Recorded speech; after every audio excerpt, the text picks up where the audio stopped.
ನಮಸ್ಕಾರ. ಸಿಸ್ಟರ್ಸ್ ಕಿಚನ್ಗೆ ಸ್ವಾಗತ.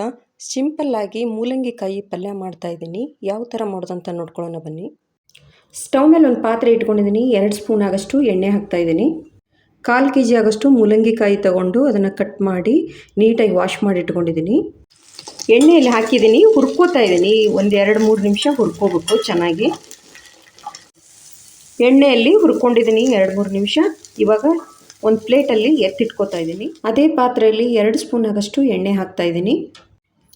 ಸ್ವಲ್ಪ ಸಾಸಿವೆ, ಸ್ವಲ್ಪ ಜೀರಿಗೆ ಹಾಕ್ತಾಯಿದ್ದೀನಿ.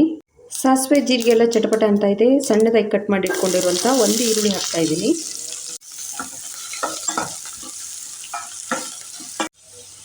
ಸ್ವಲ್ಪ ಕರಿಬೇವು, ಚಿಟಿಕೆ ಆಗೋಷ್ಟು ಅರಿಶಿನ ಹಾಕ್ತಾಯಿದ್ದೀನಿ. ಸಣ್ಣದಾಗಿ 1 ಟೊಮ್ಯಾಟೊನ ಕಟ್ ಮಾಡಿ ಇಟ್ಕೊಂಡಿದ್ದೀನಿ.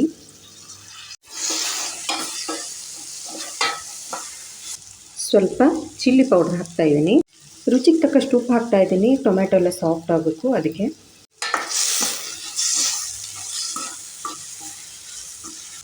ಸ್ವಲ್ಪ ಮಸಾಲೆ ಖಾರ ಹಾಕ್ತಾಯಿದ್ದೀನಿ.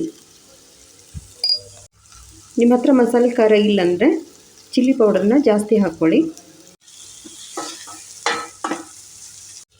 ಮೂಲಂಗಿ ಕಾಯಿನ ಹುರಿದಿಟ್ಕೊಂಡಿದ್ನಲ್ವ ಹಾಕ್ತಾಯಿದ್ದೀನಿ. ಇವಾಗ ಮಿಕ್ಸ್ ಮಾಡ್ಕೊತಾ ಇದ್ದೀನಿ ನೀಟಾಗೆಲ್ಲ. ಸ್ವಲ್ಪ ಕೊತ್ತಂಬರಿ ಸೊಪ್ಪು ಹಾಕ್ತಾಯಿದ್ದೀನಿ. ಅರ್ಧ ಕಪ್ ಆಗಷ್ಟು ನೀರು ಹಾಕಿದ್ದೀನಿ. ಒಂದು ಪ್ಲೇಟ್ ಮುಚ್ಚಿ ಒಂದು 2-3 ನಿಮಿಷ ಬೇಯಕ್ಕೆ ಬಿಡ್ತಾಯಿದ್ದೀನಿ. ಪ್ಲೇಟ್ ತೆಗಿತಾ ಇದ್ದೀನಿ.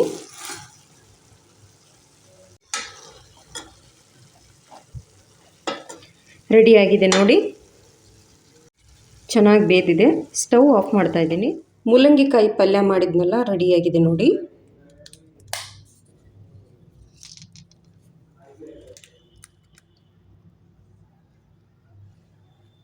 ಬಿಸಿ ಬಿಸಿ ಜೋಳದ ರೊಟ್ಟಿ, ಸಜ್ಜಿ ರೊಟ್ಟಿ ಜೊತೆ ತುಂಬ ಚೆನ್ನಾಗಿರುತ್ತೆ. ನೀವೊಂದ್ಸಲ ಟ್ರೈ ಮಾಡಿ. ಇಷ್ಟ ಆದರೆ ಲೈಕ್, ಶೇರ್, ಸಬ್ಸ್ಕ್ರೈಬ್ ಮಾಡಿ. Thank you.